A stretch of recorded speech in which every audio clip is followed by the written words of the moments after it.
serikali ya William Ruto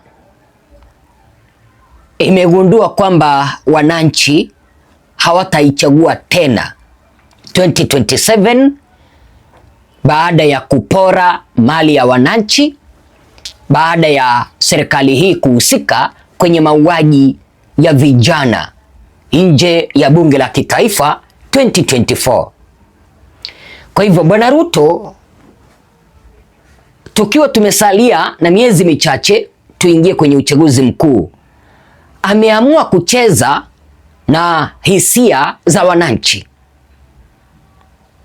ili wananchi wawachukie viongozi wa upinzani, mfano kama vile akina Gachagua, Matiang'i na wengine. Lakini wao wanajiona bora, wakitaka wapewe kura. Kadiri ya siku 4 hivi tumesikia William Ruto akimtuhumu Rigathi Gachagua kwamba aliweza kuhusika kumuua mwanablogu kutoka Nyeri mwenye anaitwa Maureen Gathigia Kinyua, mwenye alifariki mnamo tarehe 24 Mei mwaka 2019 kwenye ajali ya barabarani. Bwana Ruto anasema kwamba ile haikukuwa ajali. Anaeleza kwamba Gachagua ndiye aliweza kuhusika. Sasa Bwana Ruto amekasirika mno baada ya mama mzazi ya binti mwenye inasemekana kwamba Gachagua ndiye aliweza kuhusika kumuua kutoa kanda, William Ruto akimpigia simu akimfariji na kumwambia kwamba pole kwa ajali, kumaanisha William Ruto alimdhibitishia mama ya huyu mwanadada kwamba ni ajali ambayo iliweza kumuua huyu mwanadada. Na cha kushangaza, unajua nini? Mama ya huyu binti ni mshirika mkuu wa kupiga kampeni za Gachagua eneo la Mlima Kenya. Sasa kitu ambacho William Ruto amekifanya, ameenda amesplit familia ya Maureen Gathigia, ameenda amegawa familia ya Maureen Gathigia. Kawaida ya William Ruto kugawanyana familia. Mama ya Maureen yuko upande wa Gachagua. Sasa William Ruto amemchukua baba ya Maureen na kumwambia kwamba afungulie Gachagua kesi kuhusu mauaji ya mtoto wake. Si mmekuwa mkisikia William Ruto akisema kwamba Gachagua ndiye aliweza kuhusika kwenye yale mauaji na hata muacha kabisa, na atahakikisha kwamba Gachagua hataongoza katika taifa letu la Kenya. Ambaye ameenda akatia mimba mtoto mwenye yako umri ya mtoto yake, alafu akachukua huyo mtoto akamuua, anatuambia nini? Huyo ni mtu ya kuongoza mahali popote? Huyo ni mtu ya kuongoza jamii yoyote? Huyo mtu, mimi nataka niwaeleze, I am giving notice. Sijui kama tunaelewana. Tunaelewana? You cannot mislead this nation. A character who has no morals, a character who has gone to manipulate the will of his brother. Huyo mtu ni kumbafu sana, na nitamunyorosha. Kwanza amenijaribu, atajua hajui. Alale. Atajua hajui. Biga hoye. Biga hoye. Nyinyi mnataka mtu atuletee ukabila Kenya hii? Wewe mtu pepo chafu ya ukabila, wewe hauna nafasi katika Kenya hii. Wewe Kasongo pilipili usiosila. Sasa mimi nasema, I'm telling you, unajua mimi nimehuzunika sana. Ati rais wa Jamhuri ya Kenya kuliko aongee mambo ya masomo, mambo ya matibabu, mambo ya hospitali, mambo ya barabara, mambo ya maji, ati anaongea mambo ati msichana ametiwa mimba. Sasa hii ni maneno gani? Ati anaongea mambo ati mtu hana bibi. Sasa president amewacha kazi yake alipewa na Wakenya, amekuwa mtu ya gossip na mtu ya fitina. Kuna kitu ambacho mnapaswa kuelewa hapa. I think mumeona kanda ambayo niliweza kuwaundia hapa jana, ikimuonyesha mama ama ikimuhusisha mama mzazi wa huyu msichana mwenye aliaga dunia mnamo mwaka 2019 akiwa kwenye mazungumzo na William Ruto. Bwana Ruto akimwambia pole kwa ajali ya mtoto wako. Hello? Hello? Nancy, habari? Huyo ni mama wa Maureen? Oh, mimi naitwa William Ruto. Pole sana, nimepiga kusema pole na msiba ya mtoto wako huyo Maureen. Pole sana, niliambiwa juzi kuhusu hiyo ajali ilitokea hapo kwenu. So ndio nimeona ni leo nichukue nafasi nikupigie ujue Maureen alikuwa mmoja wetu katika Jubilee na tulishirikiana na yeye sana, hasa kule Nyeri. Alikuwa timu yetu ya huko, alifanya campaign kubwa ya chama ya Jubilee. Manifesto yetu alielewa, mambo ya Big Four alitusaidia kusukuma, na alifanya kazi na vijana wengi, na mimi nataka nishukuru sana mama. Mimi nataka ujue mama, sisi wote tunasimama pamoja na wewe wakati huu. So pole sana. Maureen nilimtambua sana kwa usaidizi alitupatia mimi na President Uhuru Kenyatta kwa mambo ya chama, kutusaidia kuwaweka vijana pamoja. Asante sana mama. Na muzidi kumwamini Mungu. Okay, mubarikiwe. Asanteni sana. God bless. Sasa ikiwa basi William Ruto alikuwa anajua kwamba huyu msichana aliuawa na akasonga mbele akapiga simu akisema kwamba huyu mwanadada aliaga kwa ajali, basi hata William Ruto anapaswa kufunguliwa mashtaka kwa kujua ukweli, lakini akadanganya.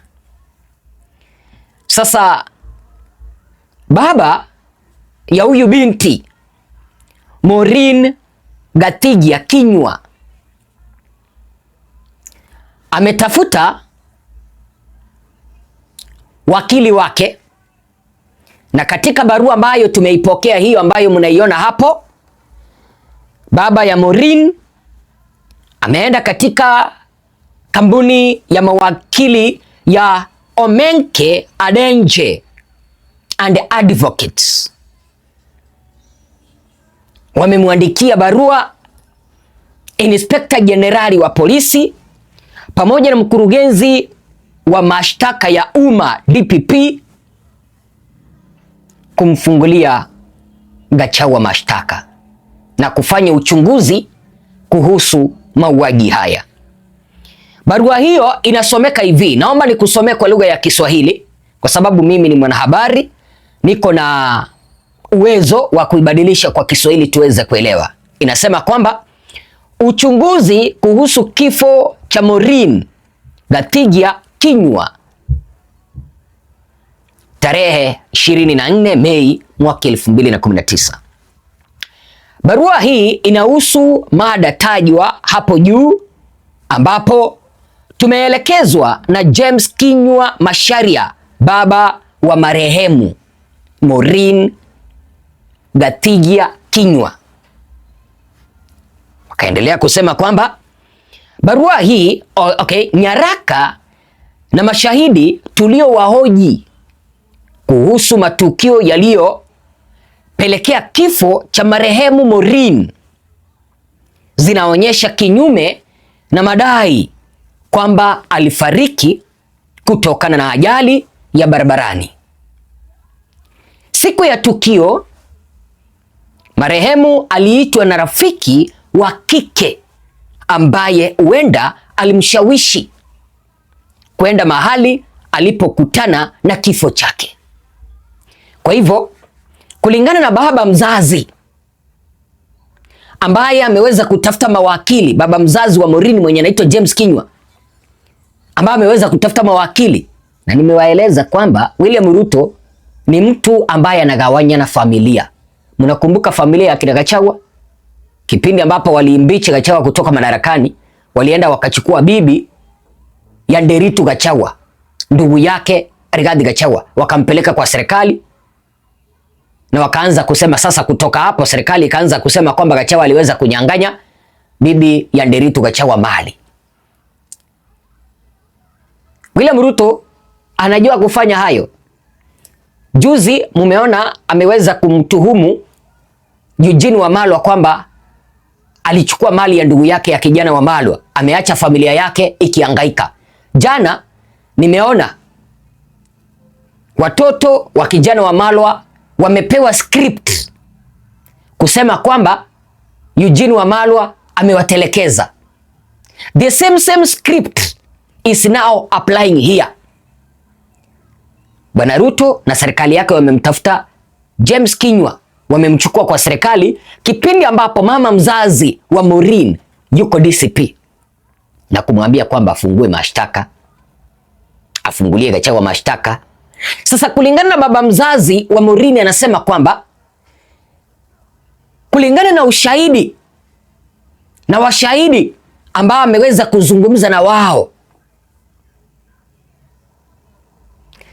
maelezo yanaonyesha kinyume na madai kwamba Maureen aliaga dunia kupitia kwa ajali ya barabarani. Sasa baba Maureen anasema kwamba siku ya tukio Maureen aliitwa na rafiki yake ambaye ni rafiki wa kike, ambaye baba mzazi wa Maureen anasema kwamba huenda aliweza kumshawishi kwenda mahala ambapo aliweza kukutana na mauti yake. Sasa baba Maureen anasema kwamba mwanamke huyo ambaye ni rafiki ama aliyekuwa rafiki wa Maureen, ambaye pia ni jamaa wa kiongozi mmoja mwandamizi wa kisiasa kutoka eneo la Mlima Kenya, kisha aliwasiliana na ndugu yake anayedaiwa kuendesha bodaboda na kumtaka ampeleke marehemu nyumbani kwake. Sasa baba ya huyu msichana anasema kwamba Maureen aliitwa na rafiki yake ambaye ni wa kike, wakaenda wakasemezana mawili matatu, marafiki wakanong'onezana, ikafika kipindi ambapo Maureen anarejea nyumbani. Kulingana na maelezo ya baba mzazi wa Maureen, anaeleza kwamba rafiki wa Maureen alimtafuta ndugu yake mwenye anaendesha bodaboda ampeleke nyumbani Maureen, lakini sasa baba mzazi anasema kwamba huyu ndugu yake, huyu mwanadada ndiye aliweza kumpeleka mahala ambapo aliweza kuuawa. Politics inaweza ikawa mbaya. William Ruto yeye mwenyewe ndiye alipiga simu akasema kwamba ile ilikuwa ni ajali, baada ya kuona kwamba viongozi wa upinzani wamemwanika jinsi ambavyo ameiba mabilioni, na baada ya National Intelligence Service kumwambia kwamba upinzani huenda wakamshinda katika uchaguzi ujao, Bwana Ruto ameamua kucheza na hisia za wananchi. He knows very well on how to manipulate Kenyans feelings. Unaona jinsi ambavyo alichezea wananchi 2022 akiwaambia kwamba sasa wale wameungana pamoja madynasty, yule Muganga na yule mtu wa sijini wa pombe wameungana pamoja waweze kumaliza Kenya. Akacheza na feelings za Wakenya, wakaamini kwamba Raila na Uhuru Kenyatta ndio walikuwa shida kubwa ya Kenya. Sasa hivi Uhuru Kenyatta na Raila ndio wanazidi kuwatesa. Baba ya marehemu akaendelea kusema hivi, naomba unipe wakati nikueleze. Mwanaume huyo alitoroka mara moja kutoka eneo la tukio na akarudi tu baada ya kuitwa na kamanda wa eneo.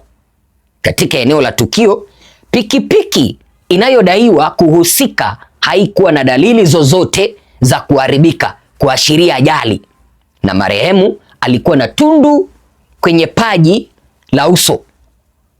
Pia inafaa kubainika kuwa mke wa kiongozi huyo wa kisiasa aliwasili haraka eneo la tukio na akaondoka baada ya kudhibitisha kifo hicho. Mimi ninaweza nikakwambia kwamba hii barua imeweza kuandikwa kutoka Ikulu ili kumchafulia Rigathi Gachagua jina na familia yake. Yani malengo ya kuunda barua hii na kufungua kesi hii ni kutaka kuamsha hasira ya Mlima Kenya, kuambia kwamba unaona huyo mtu ambaye mnasema kwamba ndio mtafuata, huyo mtu ni muuaji.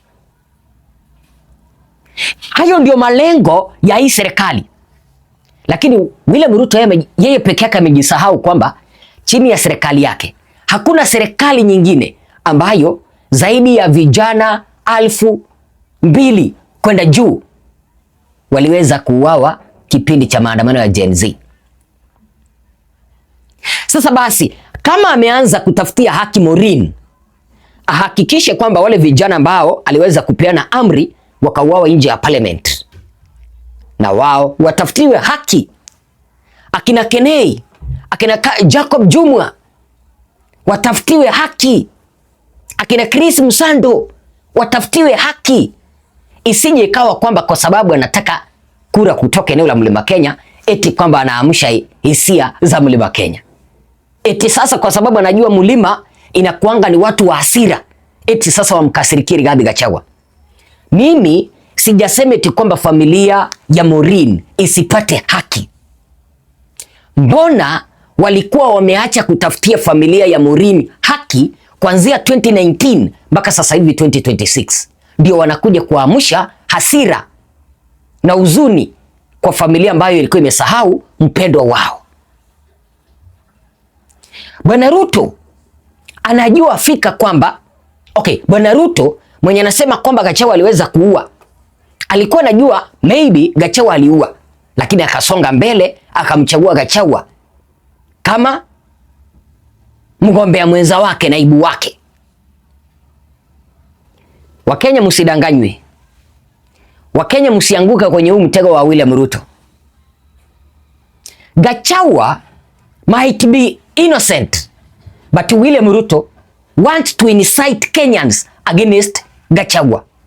Mimi si mchunguzi, mimi si mpelelezi, lakini kulingana na jinsi ambavyo kesi hii imeletwa, ninaweza nikakwambia kwamba kesi hii imeletwa kisiasa.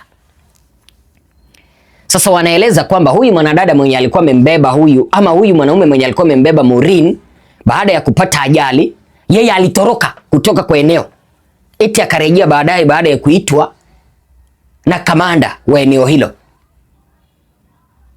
Lakini anasema kwamba mke wa kiongozi mkubwa wa kisiasa kutoka eneo la Mlima Kenya aliwasili kwenye eneo la tukio na akaondoka baada ya kudhibitisha kwamba huyu mwanadada alikuwa ameaga dunia. Lakini wanaeleza kwamba eti hakuaga dunia kwa ajali, eti kwamba alikuwa na tundu la sindano, yani tundu la risasi kwenye paji la uso. Wacha nikuulize, wao wakakubali mpendo wao akazikwa alipokuwa na tundu la risasi. Sasa wacha niweze kufupisha. Familia inasema hivi: kama sehemu ya kuficha ukweli, simu ya mkononi ya marehemu ambayo ingeweza kufichua njama nzima ilipotea, kwani ingeonyesha watu aliokuwa akiwasiliana nao. Baba wa marehemu ana mashaka makubwa na aamini kwamba kifo hicho kilitokana na ajali kwa kuzingatia mambo yafuatayo. Sasa baba ya marehemu anasema kwamba yeye hana imani na alipoambiwa kwamba, na yale ambayo aliambiwa kwamba binti yake aliaga kwa ajali.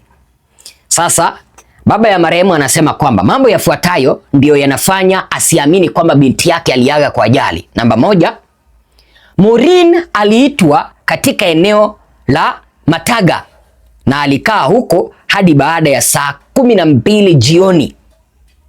Kwa hivyo kulingana na baba ya Maureen, yeye anasema kwamba ajali haipaswi kufanyika kuanzia saa 12 ya jioni. Atakana kwamba alikuwa ameitwa na rafiki yake.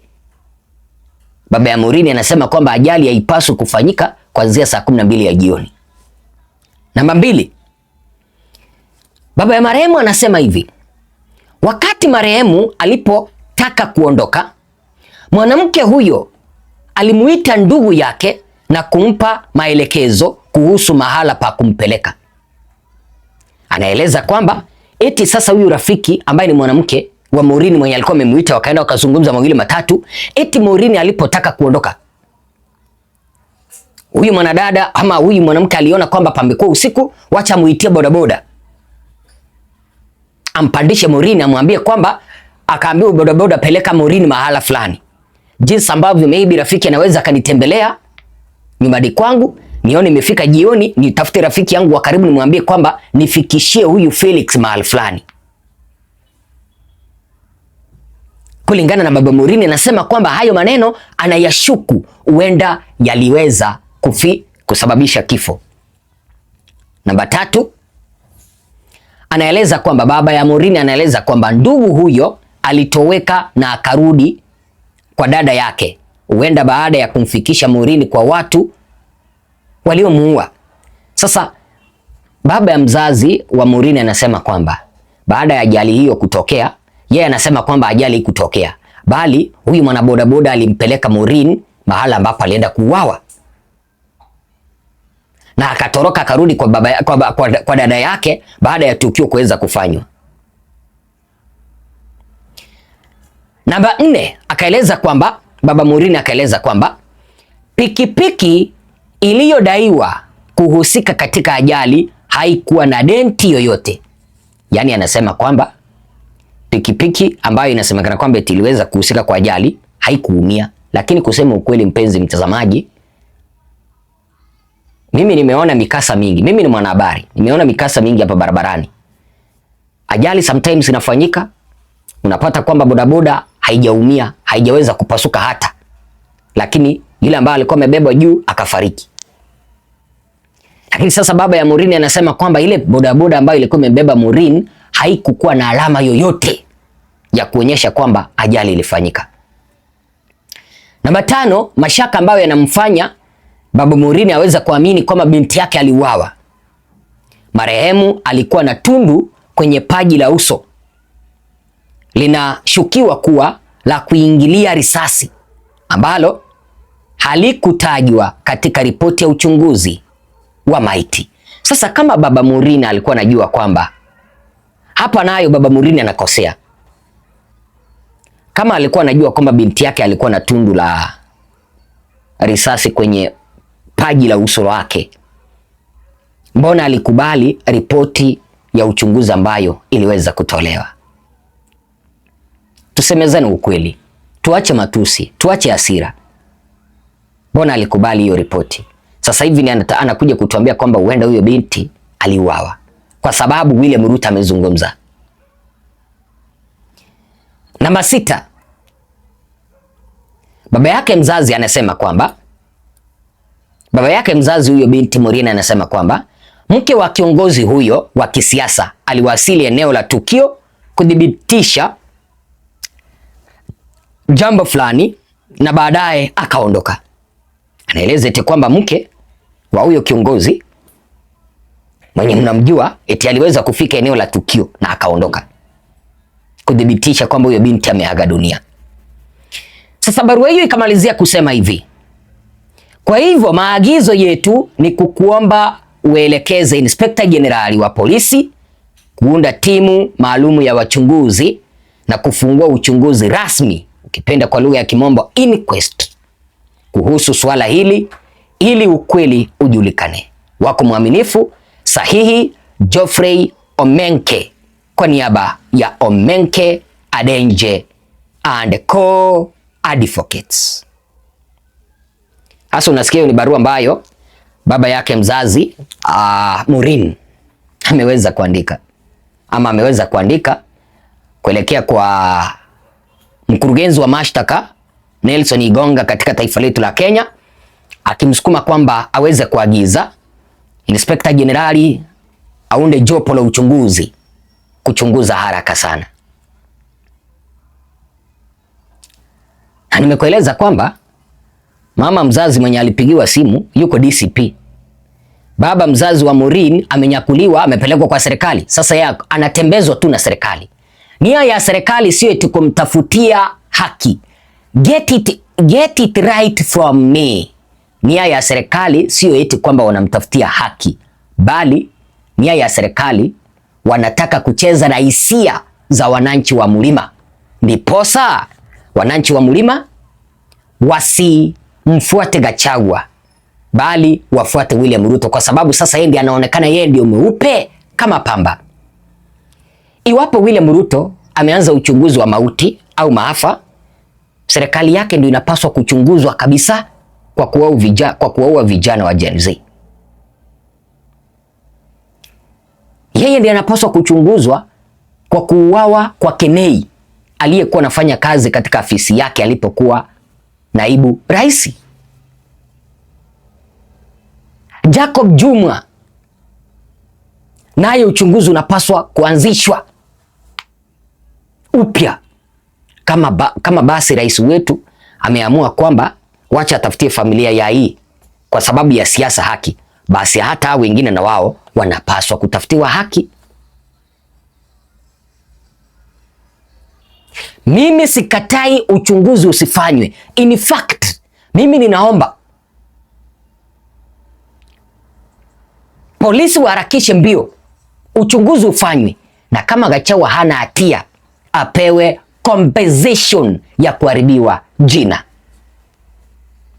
Lakini kama tusemezane ukweli, kama Gachagua alikuwa na makosa ya mauaji, mbona basi kipindi cha kuondolewa madarakani William Ruto hakujumuisha makosa yale ampe mtuse, ndiposa walete hoja za kumuondoa madarakani?